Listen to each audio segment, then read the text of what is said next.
Le sport en lui-même n'est pas forcément bon pour la santé. Néanmoins, l'activité physique, elle, est extrêmement bénéfique pour la santé quand elle est faite de la bonne intensité avec le bon dosage. L'activité physique, c'est une augmentation de la dépense d'énergie. Et cette dépense d'énergie, elle doit forcément être supérieure à celle que l'on dépense quand on est au repos.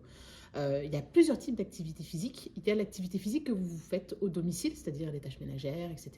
On a les activités physiques qui viennent avec les déplacements actifs. Donc, quand vous allez d'un point à un point B, la façon dont vous y allez, à vélo ou à pied. On a aussi l'activité physique qui est liée à l'activité du travail.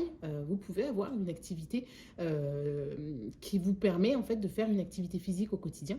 Et enfin, la dernière activité physique, c'est vraiment l'activité physique, l'exercice physique, l'activité physique de loisir et dont le sport. La différence aujourd'hui entre le sport et l'activité physique, c'est que le sport, c'est quelque chose de codifié. Le sport, en fait, pour être nommé en tant que sport, il faut une fédération. Donc, on a les fédérations françaises de football, rugby, etc., qui sont représentatifs du sport. Il doit aussi y avoir des compétitions sportives. Donc, on doit avoir accès à des performances sportives. La troisième chose pour être qualifié de sport, c'est qu'il faut absolument qu'il y ait un règlement, des règles communes à ce sport. Et la dernière chose, c'est que l'activité physique doit être présente dans un sport. Par exemple, le bridge rassemble 3 de ces 4 critères-là, mais comme il n'y a pas de dépense d'énergie et d'activité physique, ça n'est pas compris comme un sport.